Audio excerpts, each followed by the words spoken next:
So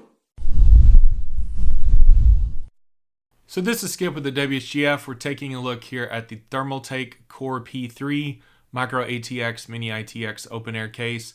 You can configure it horizontally, vertically, or wall mounted. For my build, I'm doing wall mounted. It supports Micro-ATX motherboards along with Mini-ITX, and you can do a vertical GPU orientation with the included bracket and PCI Express extension cable. So we've got the unboxing here. That very first thing that you saw coming out was the glass, which I set to the side. The silver rods there are the standoffs from or for the glass. As I was going through this, I didn't actually mount it with the glass. I was worried about weight with wall mounting. What I found was that the heaviest part of this case by far are those silver rods there. They are not hollow. If they are, they're extremely thick. And so they are the heaviest piece of this case by far, followed up by the glass.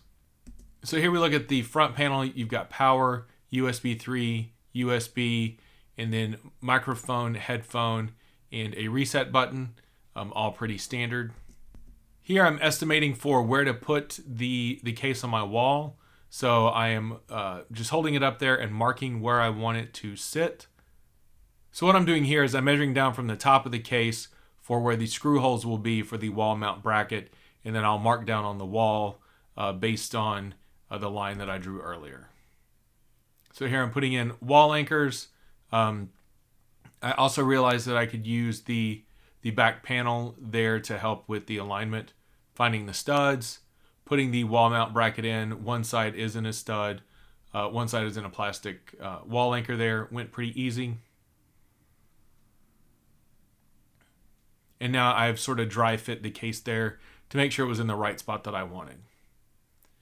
Here I am harvesting out all of the equipment out of the Phanteks Enthoo Evolved Mini-ITX. This was actually the hardest part of the build, was harvesting everything out. I do want to take a quick pause and touch on one thing that I think is a crucial piece of advice. It's having good tools for your build.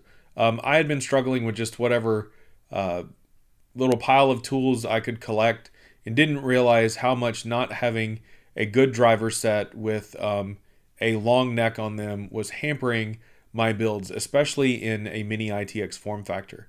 I bought the kit you see here. You see it on the left, and then the little screw retainment thing on the right for my fix-it.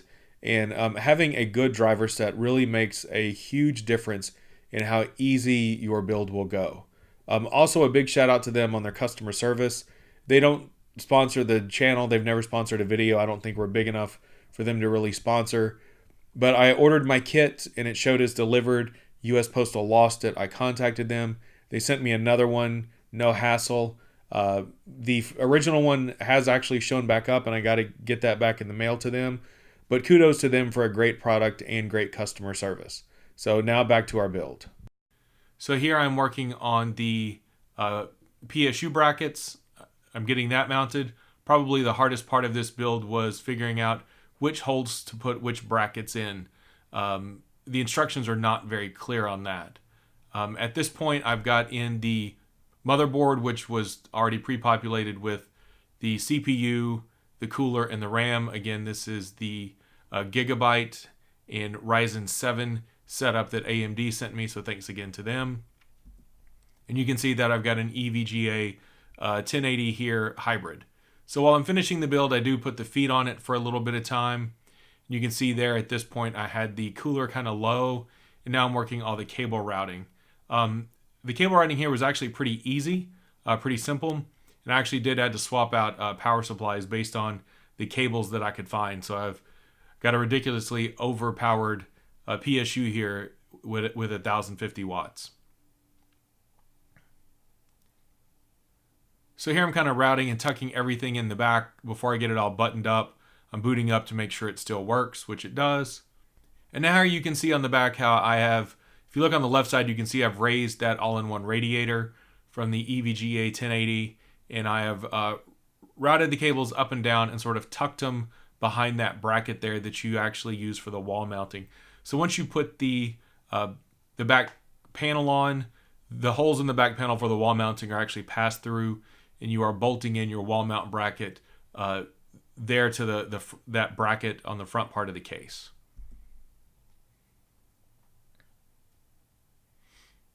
So here I am putting the back panel back on and the bracket, taking the feet off and sliding it on the wall, and then putting in the set screws. And it was all actually very easy. One of the easiest builds I've done in a really long time. So here at this point, I decided that I didn't want to go with the EVGA 1080 anymore. It was really loud for such a quiet open air build, the idle with the fan and the radiator. And so I decided to sort of downgrade to a GTX 1070 Ti. So pulling the case off the wall, taking the back panel off to get the radiator off. Also wanted to be able to do some more GPU testing, and so having to take the unit off so that I could get the radiator in and out every time wasn't going to be a viable solution here. But it all went very quick, very easy. And again, this is one of the simplest, easiest cases I've built in. One of the cool things that Thermaltake offers additionally is they offer some 3D models, some files that you can use, that on those silver posts you can say hang some fans, or you can off one of the silver posts have a bracket to put your IO shield on for your motherboard, things for pumps and radiators and drive cages and all kinds of stuff that people have come up with. I was actually thinking about putting some of the fans on, but it here in my open air environment, it runs so cool and quiet, I don't need to do that. I might do the IO shield one just for kicks. I think as I look for my next upgrade in expandability, I'll go for a micro ATX motherboard, probably around the time Ryzen 3 comes out.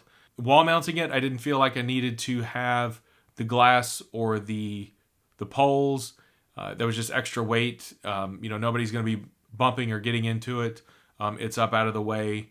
And so I really enjoyed this case. It was a fun build. It's easy to do. I think the P3 is kind of the sweet spot. Unless you really need a full ATX motherboard with all of that extra expandability, I wouldn't go for the P5. And then having the P3 lets you go Mini-ITX or Micro ATX, where the P1 only does Mini-ITX. But this case is highly recommended. It's relatively inexpensive. It's a fast, easy build, and it makes a nice showpiece.